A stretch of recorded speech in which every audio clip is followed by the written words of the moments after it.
It's 3 a.m. Again. You're wide awake, heart racing, sheet soaked, brain spinning through tomorrow's to-do list like it's been handed an energy drink and a deadline. You were sleeping fine 4 hours ago. What changed? Here's what nobody tells you.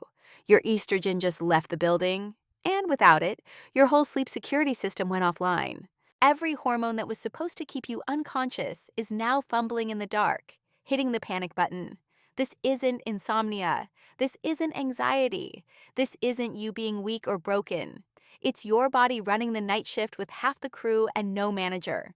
But once you understand what estrogen actually does while you sleep, and why losing it turns your bedroom into a war zone, you can finally fix what's been sabotaging your rest.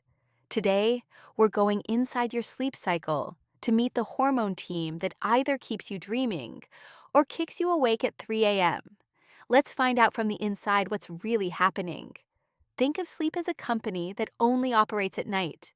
You've got a team of hormones clocking in, and each one has a job.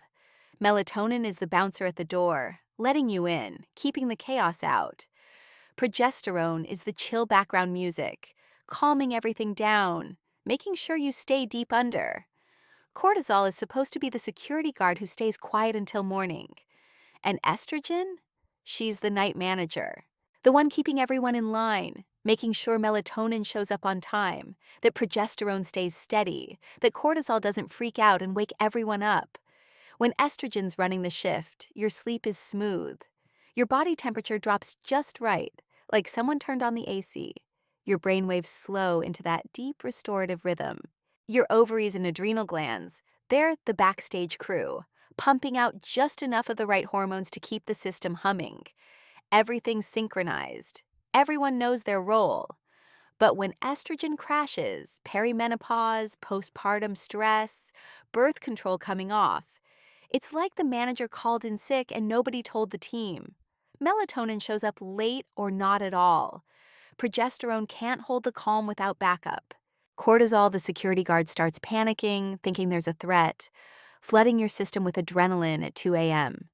Your brain, the control room, starts getting conflicting signals. Are we sleeping? Are we running? Someone decide. And that's when you're staring at the ceiling, wondering what's wrong with you. So what does estrogen actually do that makes her the boss? Let's break it down. Here's what actually happens when estrogen runs your sleep cycle. She's not just one thing. She's a multitasker running 3 critical systems at once. System 1, temperature control. Estrogen keeps your internal thermostat steady. It tells your blood vessels when to dilate, when to cool you down for sleep. Think of it like smart home temperature control, automatically adjusting so you stay in the sweet spot. When estrogen drops, that system crashes. Your blood vessels start opening and closing randomly. Translation, hot flashes, night sweats.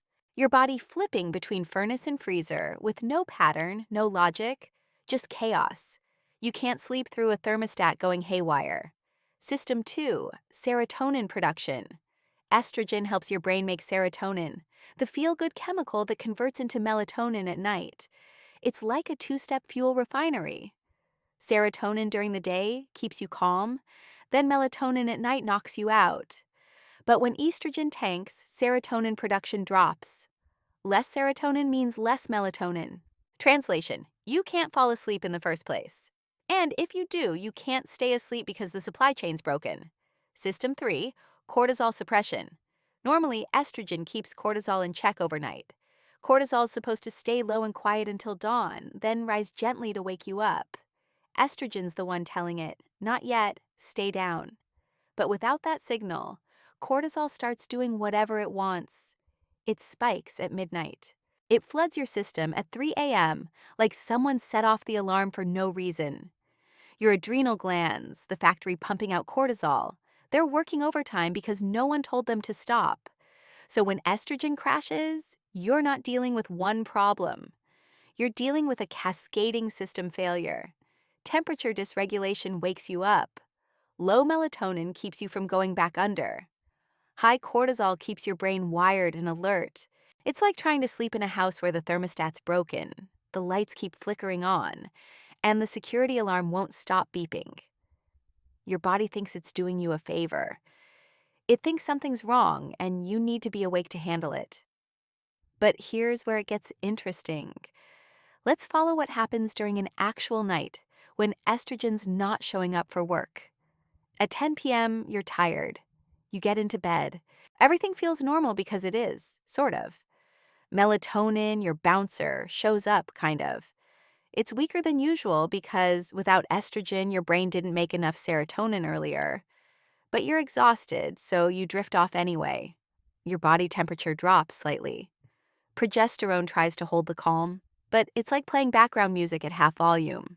Everything's just a little off, but you're too tired to notice. By midnight, you're deep asleep now. Or you should be. But your ovaries, normally steady producers of estrogen and progesterone, they're running on fumes. Without enough estrogen to stabilize things, progesterone can't keep cortisol quiet. Cortisol starts creeping up, like a security guard who heard a noise and grabbed the flashlight. Your blood vessels start dilating randomly. You're getting warm. Not enough to wake up yet, but your sleep quality just dropped from deep restorative waves to light, fragmented static. 2 a.m. hits and suddenly you're on fire. Your skin's damp. You kick off the blankets. This is the hot flash hitting mid-sleep because estrogen isn't there to regulate your blood vessels. They're opening all at once, dumping heat. Your hypothalamus, the brain's temperature control center, it's getting confused signals. Are we overheating? Cool down. Wait, now we're cold? Warm up. You wake up sweating, freezing, or both. It's like your internal climate system is possessed. 3 a.m. Now cortisol is fully awake and panicking. With no estrogen to suppress it, cortisol floods your bloodstream like someone pulled the fire alarm. Your adrenal glands are pumping it out, thinking there's an emergency.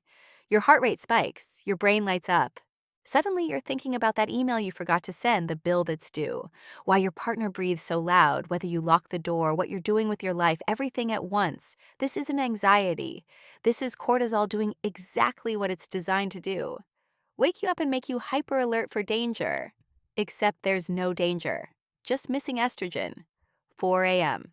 You're awake, wired but tired. Melatonin has left the building. It only works in darkness and early night. Progesterone is too weak to calm you down. Cortisol is still elevated, pacing around like a guard who can't find the threat, but won't stand down. You're exhausted, but your body won't let you sleep. It's running on emergency protocols because the manager who usually calls off the alarm isn't there. 6 a.m. arrives, and finally, cortisol naturally starts to rise for the day, which ironically calms the chaos. You drift off right as your alarm goes off, and you wake up feeling like you got hit by a truck. Because you didn't sleep, you survived. So yeah, your body's not broken. But without estrogen managing the night shift, everything goes sideways. The good news? Once you understand this, the fix is simpler than you think. Here's the truth.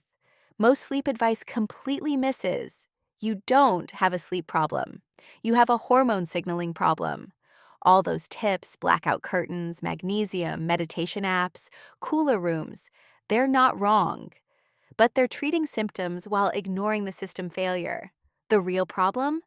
Estrogen is the master switch. Without it, every other sleep hormone loses its instructions. It's like trying to run a restaurant when the head chef didn't show up. Everyone else knows their job, but without coordination, it's chaos in the kitchen. The food's late, orders get mixed up, someone burns the bread. That's your sleep system without estrogen. Counterintuitive truth number 1.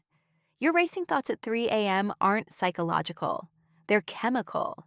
Elevated cortisol literally activates the parts of your brain that scan for threats and solve problems. You're not anxious. Your brain's following cortisol's orders. Counterintuitive truth number 2. Hot flashes aren't about being too hot. They're about broken communication. Your blood vessels are getting signals to open, then close, then open again, with no pattern. It's not a heat problem. It's a coordination collapse. Counterintuitive truth number 3. You can't sleep hygiene your way out of hormonal chaos. If estrogen's crashed, whether from menopause, stress, postpartum, or medication, no amount of lavender spray or white noise is going to fix a broken control system. You need to address the signal loss, not just the noise. And here's what nobody tells you. This isn't permanent. Your body's not done, it's just confused. Estrogen might be lower than before, but there are ways to support what's left, stabilize the system, and get your sleep team back in sync. You don't need your 20-year-old hormones. You just need the ones you have now to communicate properly. Because once your hormones are talking to each other again, even at lower levels, your sleep cycle remembers how to run itself. So let's fix this. 3 moves. That's all it takes to get your signals back online. First move, time your protein and fat. Estrogen production needs building blocks, amino acids, and healthy fats. But here's what matters when you eat them. Your ovaries and adrenal glands build hormones overnight using what you ate at dinner. Skip dinner or eat too light, and you're sending your hormone factories to bed with no materials. The fix. Eat a solid meal 3 to 4 hours before bed with protein, 20 to 30 grams, and fat. Avocado, olive oil, nuts. Think salmon and veggies, or chicken thighs and sweet potato. Not a protein bar, not a salad. Real food that gives your body the fuel to manufacture hormones while you sleep. And avoid late-night sugar or refined carbs. They spike insulin, which crashes blood sugar overnight and triggers cortisol. That's the 3 a.m. wake-up call, guaranteed. Second move, cool your core, warm your extremities. Remember, your thermostat's broken, so you have to manually override it. Your hypothalamus responds to temperature signals from your skin. Trick it into calming down by keeping your core cool, but your hands and feet warm. Room at 65 to 68 degrees. Not 72. Not comfortable. Wear socks to bed. Seriously. Warm feet signal safety to your brain. Use breathable sheets, not thick blankets. Take a warm shower 90 minutes before bed, then let your body cool. It mimics the natural temperature drop estrogen would normally control. This isn't comfort. It's reprogramming your temperature regulation system. Third move, support what's left. You can't replace estrogen with supplements, but you can support the signaling system so what you do have works better. Magnesium glycinate, 300 to 400 milligrams. Calms cortisol, supports GABA, your brain's brake pedal. Vitamin B6, 50 to 100 milligrams. Helps serotonin production when estrogen's low. Ashwagandha or L-theanine, cortisol moderators. They won't knock you out, but they'll tell that panicking security guard to stand down. What usually doesn't help? Melatonin supplements when estrogen's crashed. Here's why. You're not necessarily low on melatonin itself. Your body can't make it properly because the production line, serotonin, is broken upstream. You're treating the end result while the real problem's happening earlier in the chain. Some people still get relief, but most find it doesn't address the core issue. Fix the signal, support the system, and give your sleep team the manager they've been missing. So here you are, finally understanding why 3 a.m. has been kicking your ass. It wasn't insomnia. It wasn't stress. It wasn't you being broken or weak. It was estrogen leaving the night shift and every other hormone losing the plot without her. But now you know. Temperature dysregulation? That's your blood vessels getting bad signals. Racing thoughts? That's cortisol doing its job with no off switch. The inability to fall back asleep? That's a melatonin production line that needs upstream support. This isn't about biohacking or perfection. It's about giving your body the building blocks and signals it needs so your hormones can talk to each other again. Eat right, cool your core, support what's left. That's it. Your sleep system knows what to do. It just needs the manager back in the building. Because here's the truth they don't tell you in those sleep hygiene articles. You were never bad at sleeping. Your body just couldn't run the night shift without proper communication. Fix the signal and everything else falls into place. Not overnight, but consistently. Not perfectly, but well enough. And well enough means waking up at 6 a.m. instead of 3. Feeling rested instead of survived. That's not a small thing. That's getting your night manager back on the clock. That's finally sleeping like your body knows how, once someone's actually running the shift.